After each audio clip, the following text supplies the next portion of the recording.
नमस्कार, मैं हूं महेंद्र सिंह और आप देख रहे हैं न्यूज शॉट।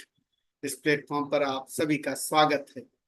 आज बात एक बड़ी महत्वपूर्ण डेवलपमेंट की जो उत्तर प्रदेश की सियासत में हो रहा है।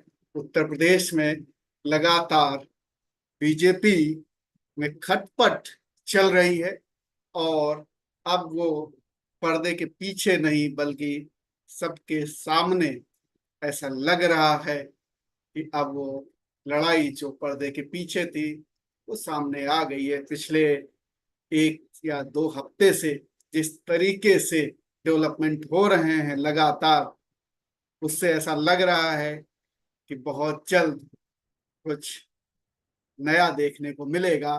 जी हाँ, बात मैं कर रहा हूँ केशव प्रसाद मौर्य और योगी आदित्यनाथ के बीच में जिस तरीके से खींचतान चल रही है। सत्ता के क्या समीकरण बनेंगे, क्या आने वाले समय में योगी आदित्यनाथ की कुर्सी संकट में है और वो क्या आने वाले समय में आउट कर दिए जाएंगे उत्तर प्रदेश की इस सियासी लड़ाई में, और केशव प्रसाद मौर्य क्या सत्ता के शिखर पर पहुंचेंगे।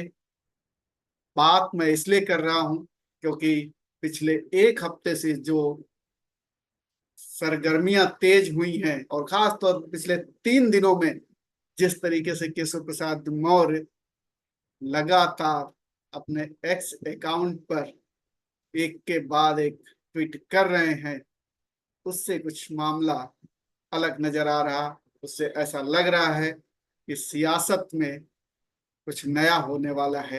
केशव प्रसाद मौर्य लगातार तमाम नेताओं से मुलाकात कर रहे हैं, सहयोगी दलों के नेताओं से मुलाकात कर रहे हैं, अपने विधायकों से मुलाकात कर रहे हैं, जिला पंचायत अध्यक्षों से मुलाकात कर रहे हैं, तमाम लोगों से, पूर्व सांसदों से मुलाकात का सिलसिला लगातार जारी है। लखनऊ आवास पर कर रहे हैं और लगातार उनकी फोटो ट्वीट कर रहे हैं। ये केशव प्रसाद मौर्य जिस तरीके से लामबंद कर रहे हैं लोगों को, इसे कहा जा रहा है राजनीतिक हलके में कि केशव प्रसाद मौर्य लामबंद कर रहे हैं, अपनी ताकत बढ़ा रहे हैं और दिखा भी रहे हैं कि देखिए मैं किस तरीके से बड़ा नेता हूँ, पॉपुलर नेता हूँ, मेरे पीछे बहुत सारे लोग हैं और मैं संगठन का आदमी हूँ। जिस तरीके से वो बार बार ये बात कह रहे हैं कि वो संगठन के आदमी हैं, संगठन बड़ा है सत्ता से, लेकिन लड़ाई सत्ता की है। लड़ाई सत्ता की इसलिए है क्योंकि केशव प्रसाद मौर्य जब पहली बार इस सत्ता के की रेस हारे थे, यानी जब योगी आदित्यनाथ उत्तर प्रदेश के मुख्यमंत्री बने थे, तो योगी आदित्यनाथ का नाम कहीं भी नहीं था, दूर दूर तक नहीं था उत्तर प्रदेश के मुख्यमंत्री बनने के लिए। और कहा यह जा रहा था कि केशव प्रसाद मौर्य उत्तर प्रदेश के मुख्यमंत्री बनेंगे क्योंकि उस वक्त वो प्रेसिडेंट थे और चुनाव में यही वादा बीजेपी ने किया था वोटरों से, और ओबीसी वोटर्स ने खूब भरपूर प्यार न्यौछावर किया था बीजेपी को। लेकिन अंततः जब सत्ता की बारी आई तो योगी आदित्यनाथ को सत्ता सौंप दी गई और योगी आदित्यनाथ मुख्यमंत्री बन गए। केशव प्रसाद मौर्य पीछे कर दिए गए, दरकिनार कर दिए गए, और वो उनके अंदर वो एक तरीके से वो जो उनको लगा कि उनके साथ विश्वासघात हुआ, वो दबाए बैठे हुए थे। और उसकी वजह से कभी भी केशव प्रसाद मौर्य और योगी आदित्यनाथ के बीच में वो कॉर्डियल रिलेशन देखने को मिला ही नहीं। दोनों ही अलग अलग धाराओं में बहते नजर आए। सत्ता में जरूर एक साथ हैं, डिप्टी सीएम रहे हैं भी, पहली बार भी रहे हैं, दूसरी बार भी हैं, बावजूद इसके कभी भी सामंजस्य देखने को नहीं मिला।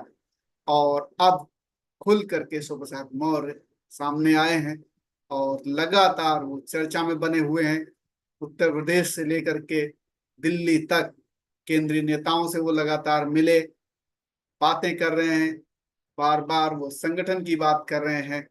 तो ये एक बड़ा बदलाव देखने को मिल रहा है।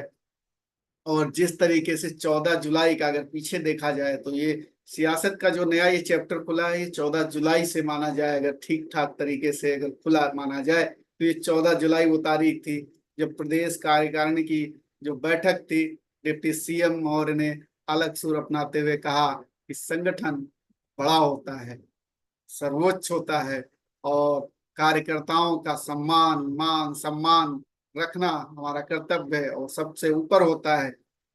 तो इस अलग लाइन को जब उन्होंने लिया तो लोगों ने सवाल किया कि आखिर हो क्या गया है। लेकिन जब समझ में आया तो बात ये हुई कि पॉलिटिकली योगी आदित्यनाथ को वो टारगेट कर रहे थे, उनके कामकाज को टारगेट कर रहे थे। जिस तरीके से खबरें आ रही थी कि बीजेपी सरकार में कार्यकर्ताओं की भी नहीं सुनी जाती, नेताओं की भी नहीं सुनी जाती, प्रशासन जो है किसी की नहीं सुन रहा है, और कोई छोटा मोटा काम कराना हो तो भी विधायक सांसद यहाँ तक कि मंत्री की बात भी नहीं सुनी जाती है। इसलिए बार बार वो कह रहे थे कि सत्ता ऐसे नहीं चलती है। उनका इशारा था कार्यकर्ताओं के काम होने चाहिए, कार्यकर्ता का सम्मान रखना हमारा कर्तव्य है, संगठन बड़ा होता है। 14 जुलाई को उसके बाद फिर ये अपनी ट्वीट करके और अपना बयान दे करके, और ये बयान कोई छुपे नहीं दे रहे थे, वो तमाम लोगों के सामने कह रहे थे।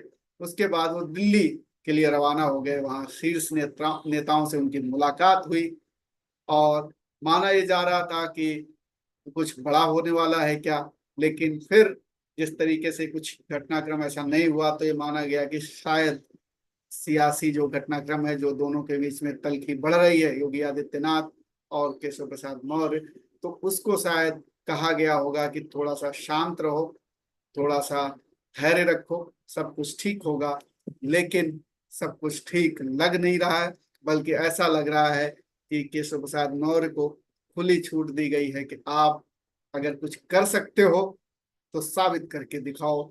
तो वो साबित कर रहे हैं लगातार अपने 7 कालिदास मार्ग स्थित जो लखनऊ में है वो कैंप कार्यालय में लगातार बड़े नेताओं से, छोटे नेताओं से, कार्यकर्ताओं से, विधायकों से मुलाकातों का दौर जारी है।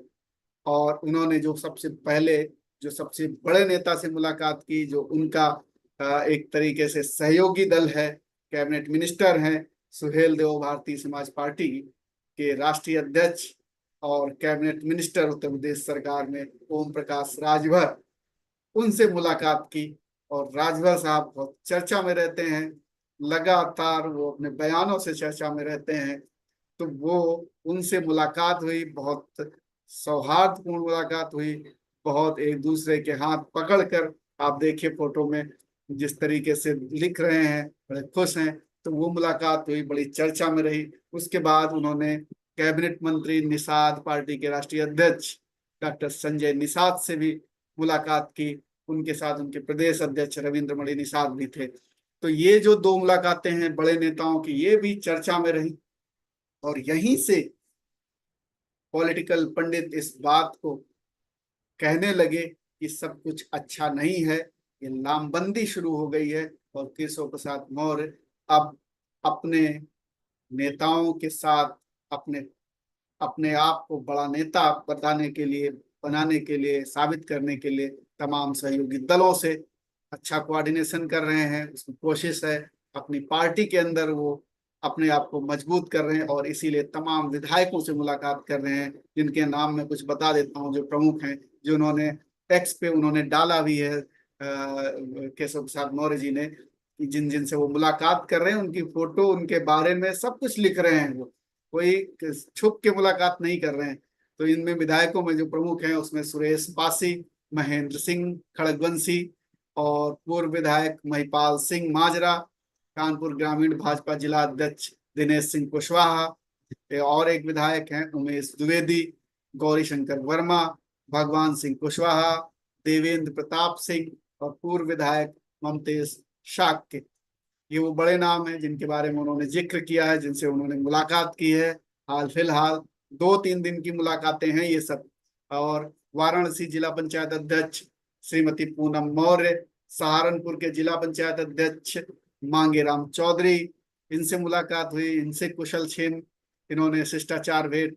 केशव जी ये कह रहे हैं कि वो शिष्टाचार भेंट है और कुशल क्षेम जान रहे हैं। निश्चित तौर पर जान रहे होंगे। और इसके अलावा विधायक कैलाश सिंह राजपूत, पवन सिंह चौहान, पूर्व विधायक ममतेज साग, जैसा मैंने बताया आपको, उनसे मुलाकात हुई है। इसके अलावा डॉक्टर वीके सिंह प्रयागराज के जिला पंचायत अध्यक्ष हैं, उनसे मुलाकात की। इसके अलावा उत्तर प्रदेश सरकार में जो कैबिनेट मिनिस्टर हैं दारा सिंह चौहान, उनसे भी मुलाकात हुई है। पूर्व सांसद राजेश वर्मा से भी मुलाकात हुई है। तो ये वो बड़े नाम हैं जिनसे केशव प्रसाद मौर्य अभी 2-3 दिन के अंदर मुलाकात उन्होंने की है। और इसके सियासी मायने लगाए जा रहे हैं। इसको सीधे तौर पर लामबंदी माना जा रहा है कि लामबंदी कर रहे हैं केशव प्रसाद मौर्य। और एक विधायक है मनीष रावत, उनसे मुलाकात हुई है। आशुतोष मौर्य हैं, सुरेंद्र चौधरी हैं, पूर्व पूर्व राज्यसभा सांसद जुगल किशोर जी हैं, पूर्व विधायक राजकुमार अग्रवाल जी हैं। इन सब से केशव प्रसाद मौर्य ने इन 2-3 दिनों में मुलाकात की है। लखनऊ में अपने साथ कालिदास मार्ग स्थित कैंप कार्यालय में मुलाकात की है। और ये मुलाकातें बहुत कुछ कह जाती हैं। खास बात यह है कि जिन नेताओं से मुलाकात हो रही है उसमें से अधिकांश ओबीसी नेता हैं। उसमें से अधिकांश, अब ओम प्रकाश राजभर ओबीसी की राजनीति करते हैं, संजय निषाद ओबीसी नेता हैं। इसके अलावा जो विधायकों से वो मुलाकात कर रहे हैं ओबीसी विधायक हैं, ज्यादातर ओबीसी विधायक हैं। ज्यादातर ऐसे लोग हैं जो उनसे मुलाकात कर रहे हैं वो ओबीसी हैं। और ऐसे में ये कहा जा रहा है कि क्या ओबीसी सियासत उत्तर प्रदेश में हो रही है, क्योंकि जिस तरीके से नतीजे आए लोकसभा चुनाव में, उसमें ये माना गया कि ओबीसी, खास तौर पर एक खास वर्ग ओबीसी वोटर्स का, वो बीजेपी का साथ छोड़ गया। और इसीलिए बीजेपी की ये गत हुई, ये दशा हुई, इतनी बुरी तरीके से उत्तर प्रदेश में लोकसभा चुनाव में हारी। और अखिलेश यादव इसीलिए इतनी इतनी सीटें लेकर के आए। तो ओबीसी समाज को कैसे एकजुट किया जाए, और बीजेपी, शायद ऊपर से ये निर्देश होगा या खुली छूट होगी कि आप अपने आप को साबित कीजिए, आपके पीछे ओबीसी नेता खड़े हों, सहयोगी दल खड़े हों, जिससे कि एक मौका मिले योगी आदित्यनाथ को ये कहने के लिए कि देखिए आपके पीछे कोई नहीं है, आपके पीछे वो ओबीसी समाज नहीं है। ओबीसी समाज अब ज्यादातर ओबीसी समाज अब केशव प्रसाद मौर्य के पीछे है, वो बड़े नेता हो गए हैं। और अब आपको केंद्र की राजनीति में आना होगा और उत्तर प्रदेश की राजनीति केशव प्रसाद मौर्य संभालेंगे। तो ये एक हो सकता है रणनीतिक तौर पर बदलाव बीजेपी का शीर्ष नेतृत्व चाह रहा हो, क्योंकि बिना शीर्ष नेतृत्व के केशव प्रसाद मौर्य इतनी फ्रंट फुट पे तो कम से कम नहीं खेलते। क्योंकि अभी तक वो नहीं खेल रहे थे, तो अब कैसे फ्रंट फुट पे खेल रहे हैं, इसका मतलब हाथ ऊपर वाले का इनके ऊपर है। और इसीलिए वो लगातार बयान दे रहे हैं और लगातार वो योगी आदित्यनाथ को चैलेंज कर रहे हैं। एक और मामला हुआ चैलेंज करने का, जिस तरीके से संविदा और आउटसोर्सिंग जिसे कहते हैं, कॉन्ट्रैक्ट और आउटसोर्सिंग, उस पर सवाल पूछा है। और उस मंत्रालय का जो मंत्रालय है, कार्मिक मंत्रालय, वो योगी आदित्यनाथ के पास है। वहां से उन्होंने कहा है कि आप मुझे बताइए कि भर्तियां किस तरीके से हुई, उसमें क्या ओबीसी रिजर्वेशन दिया गया है या नहीं दिया गया है। उन्होंने उसका रिमाइंडर भी भेजा और उनका चिट्ठी उनकी जो है सोशल मीडिया पे खूब वायरल हो रही है। अब बात यह है कि सारी सियासत केशव प्रसाद मौर्य की ओबीसी के इर्द गिर्द क्यों है। साफ है मैसेज कि बीजेपी उत्तर प्रदेश जैसे राज्य में ओबीसी सियासत करना चाहती है। ओबीसी का मुख्यमंत्री चाहती है कि यहाँ की सियासत का नेतृत्व कोई ओबीसी नेता करे। और केशव प्रसाद मौर्य से बेहतर नेता अभी उन्हें बीजेपी में लग नहीं रहा है कोई। और इसलिए केशव प्रसाद मौर्य को आगे करके बीजेपी योगी आदित्यनाथ को केंद्र में भेजना चाह रही है, योगी आदित्यनाथ को उत्तर प्रदेश से अलग करना चाह रही है।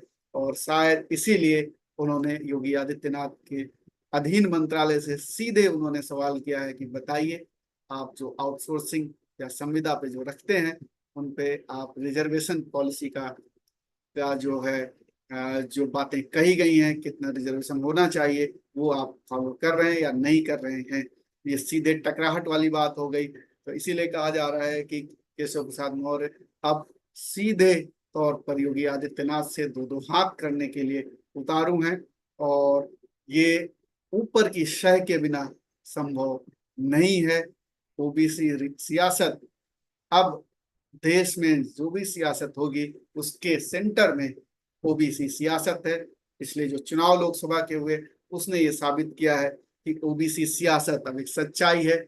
इसको जो दल इस पर फोकस करेगा वो सत्ता में बना रहेगा। कुछ सालों तक अभी ओबीसी सियासत चलेगी, उसके बाद दलित सियासत का नंबर आएगा, लेकिन फिलहाल अभी ओबीसी सियासत चल रही है। इसलिए ओबीसी रिजर्वेशन, ओबीसी का रिप्रेजेंटेशन और ओबीसी के नेताओं को सत्ता में ज्यादा भागीदारी देना, ये जो दल करेगा वो दल सत्ता में रहेगा। इसीलिए शायद केंद्रीय नेतृत्व, शीर्ष नेतृत्व, आला कमान बीजेपी का, वो केशव प्रसाद मौर्य को उत्तर प्रदेश का मुख्यमंत्री बनाना चाह रहा है। आने वाले समय में ऐसा लगता है कि बड़ा बदलाव देखने को मिलेगा, और ये सहमति से होगा। बीजेपी के अंदर सहमति, कम से कम बाहर के लोगों के नजरिए से वो सहमति ही रहेगी। अंदर खाने विस्फोट नहीं होने पाएगा। ऐसा नहीं होगा कि दल टूट जाए तमाम चीजें, लेकिन वो इस तरीके की एक तरीके से कहा जाता है ना कि चाल चली जाएगी, जिससे कि एक स्वयं अपने आप को ज्यादा अ, विद्रोह ना कर पाए, जो जा रहा हो नेता वो विद्रोह ना कर पाए और वो कंट्रोल में रहे। तो बीजेपी इस तरीके की स्ट्रेटजी पे काम कर रही है। ऐसा लगता है केशव प्रसाद मौर्य जिस तरीके से नेताओं से मिल रहे हैं, बातचीत कर रहे हैं, फोटो डाल रहे हैं, ये कोई सामान्य मुलाकातें नहीं है, ये शिष्टाचार मुलाकातें नहीं है, ये सियासी मुलाकातें हैं। और इन सियासी मुलाकातों का मायने सियासी पंडित निकालेंगे, और आने वाले समय में अगर कुछ बदलाव हो जाए, योगी साहब आउट हो जाएं, तो कोई आश्चर्य नहीं होना चाहिए। केशव प्रसाद मौर्य के ऊपर ऊपर वाले का हाथ है, और इसलिए केशव प्रसाद मौर्य फ्रंट फुट पे खेल रहे हैं। आप क्या सोचते हैं? क्या केशव प्रसाद मौर्य उत्तर प्रदेश के मुख्यमंत्री बनेंगे और योगी आदित्यनाथ केंद्र में जाएंगे? आप क्या सोचते हैं? अपना जो भी आपकी सोच हो वो आप हमें कमेंट करके बता सकते हैं। और आपने पेशेंस के साथ इस वीडियो को यहाँ तक देखा, इसके लिए आपका बहुत बहुत धन्यवाद। जो लोग नए हैं उनसे आग्रह है चैनल को सब्सक्राइब कर लीजिए, जिससे कि समय समय पर जो मैं वीडियो डालता हूँ वो आप तक समय रहते पहुंच जाए। फिलहाल इतना ही। नमस्कार।